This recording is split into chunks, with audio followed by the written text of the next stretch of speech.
My name is Jacqueline. I'm Dr. Amron's patient care coordinator. I've been with him for almost 2 years now, and today is my surgery day, and I'm really excited.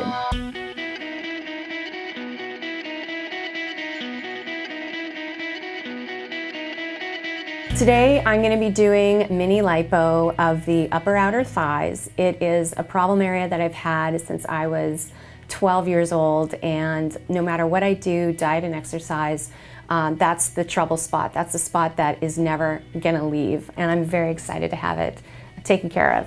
I was glad that she asked me, and so I evaluated her, and actually she was not a perfect candidate. And she really falls into the category of what I call mini liposuction, where it's really 1 or 2 areas done in under 1 hour. Of course, local anesthesia, which is the preferred method that I use. And so in essence, it's mini liposuction on her.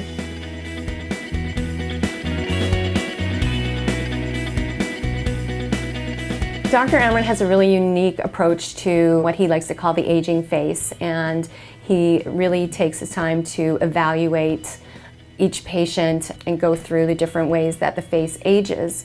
And because I'm 43, I'm sort of heading that way, and what we're going to do today is we're also going to do fat transfer. It's also, in her case, evaluation of her face, because Jacqueline's a very pretty girl, but she has some changes that are taking place that can easily be hugely improved without getting into extensive surgical stuff.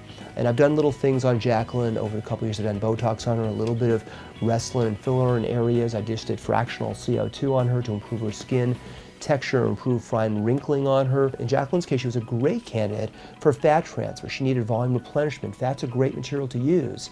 And in her case, it's a win-win situation.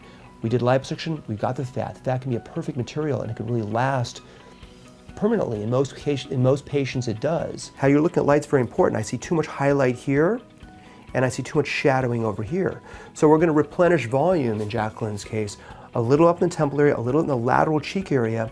A big area, a very important area to do in Jacqueline's case is this lower eyelid tear trough, as we call it, and the upper middle cheek area to make the cheeks, it's hard to show by pushing, more lifted, so that she's got beautiful eyes, but this shadowing below her eyes really take away.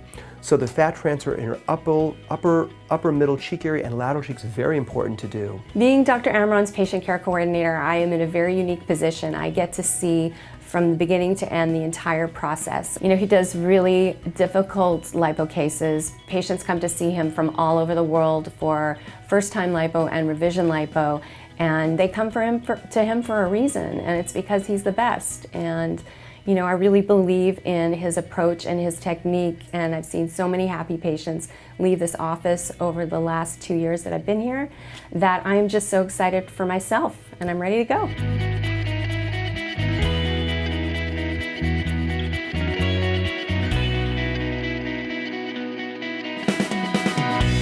In terms of Jacqueline's surgery, the whole surgery itself, including the mini liposuction and the fat transfer, was about 1 hour and 15 minutes. It's a fairly quick surgery. The first part of it is putting the numbing fluid in, the way I properly numb the area up, but it also hydrodissects the fatty tissue to get a much more pure fat removal for no bleeding and bruising. That took about 15 minutes to do. She felt a little pinching as the fluid was going in. I'm very skilled in terms of how I sneak that fluid in with very little discomfort. And then I used the additive system, which is a new system that I incorporate in my practice for fat transfer that I like a lot. It's got a number of advantages. First of all, it's a closed system.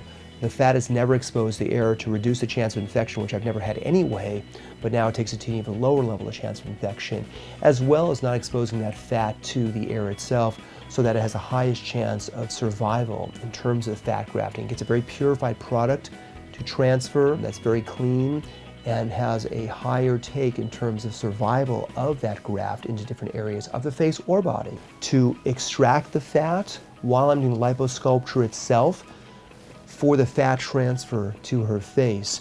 But this is one very important thing I want to say about fat transfer. People many times forget that fat transfer to areas of the face or the body is really part of liposuction.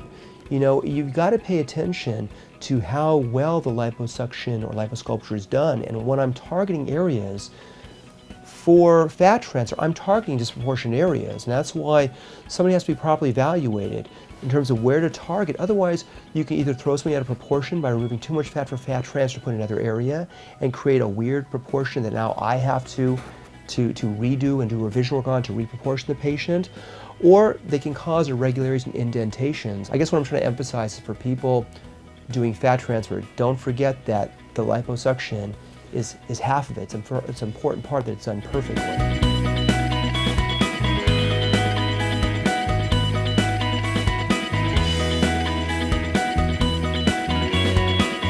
It took me about 30 minutes to do the fat transfer and to precisely place the fat in different levels in her tissue, in different ways, in different directions, in small amounts to properly contour the area. And it's going to look like she had her cheeks in a way kind of elevated, the temple area being softer around her eyes.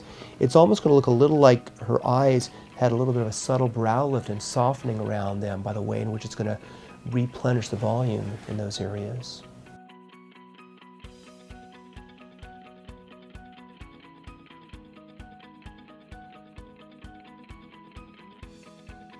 With regard to contouring and filling, in Jacqueline's case, she really was an outstanding candidate not only for liposuction but for the fat transfer like we talked about. But I think people get many times too hung up on exactly what material is used.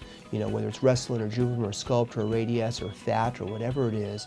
You know, so much more of it is the artistry and judgment of the person doing it to get to the end point that you want to get to and get a beautiful, natural result in the patient. In her case, fat was an outstanding option, and the fact that she had liposuction done and fat transfer, it's a win-win situation. They go very, very well together.